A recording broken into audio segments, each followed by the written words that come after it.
आपके सामने पेश है। क्या है क्वेश्चन, ध्यान से देखेंगे। एक व्यापारी एक साहूकार का एक वर्ष में 9,000 रुपये बकाया था, कोई बात नहीं है, यानी एक व्यापारी पर साहूकार का 9,000 रुपये बाकी था, साहूकार को 9,000 रुपये चाहिए थे। हालांकि व्यापारी 4 माह बाद ऋण का निपटान करना चाहता है। यदि ब्याज की दर 6% वार्षिक है तो उसे कितनी राशि का भुगतान करना होगा, आप उत्तर बताओ। मतलब ये है कि भाई साहब इनको रुपया वापस करना, 6% वार्षिक ब्याज की दर है, ठीक है, लेकिन 6% एक साल का ब्याज है और 6% ब्याज के साथ उसे 9,000 रुपये वापस करने, लेकिन वो चाह रहा 4 महीने में वापस करना पैसे को, यानी वो चाह रहा कि वो 4 महीने का ही ब्याज दूं। तब पूछा कितने रुपए में निपटारा हो जाएगा। तो मैं एक बात कह रहा हूँ, एक बात समझना कि अगर अमाउंट 100% है और 6% ब्याज है एक साल का, इसका मतलब एक साल बाद वो 106% अमाउंट देगा, देगा नहीं देगा।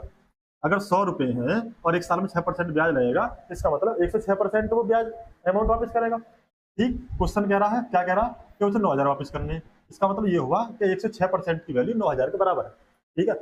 लेकिन आदमी ने क्या सोचा कि मैं ब्याज समेत मैं 4 महीने में पैसे वापस करने को तैयार हूँ जी। अगर 4 महीने में पैसे वापस करने को तैयार है तो आप खुद सोचो कि 12 महीने का लग रहा है 6% ब्याज, तो 4 महीने कितना लगेगा। आप कहोगे 12 का आधा हो रहा है, 4 का आधा कर दो, यानी 2% ब्याज लगेगा। 4 महीने का 2% ब्याज ही तो लगेगा, है ना।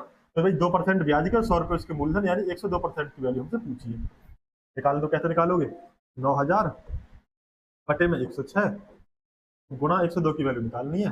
काटा पीटी कर लेंगे आप, काटा पीटी करने आप माहिर हैं।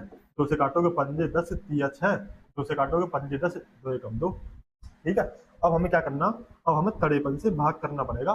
51 गुणा कर लो, 9 एकम 9, पन्ना 45 में, और कितनी जीरो है, 3 जीरो लगा लो, ठीक है।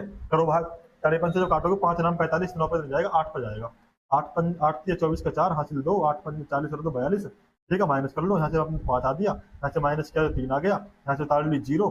अब इधर 6 पर है ना, 6 या 18 और 6 पंजे 30, बचा कितना, और एक हासिल का भी तो 6 18 1, 6 पंजे 30 और 1 31, माइनस कर दो, 10 में से 8 के 2 बचा, 4 में से 1 गया 3 बचा, उतार लिया अगली 0। अब कितने पर जाएगा, 86 आ रहा हमारे पास, 86, इसमें भी सब में 86 आ रहा, आगे कर लो, फिर 6 पर भेज दो। जब 6 पर भेज देंगे तो कितने पर जाएगा, ये 318 आ जाएगा, बचा कितना 2, उतार ली 0, ना जाने की 0, यानी 8,660 आएगा।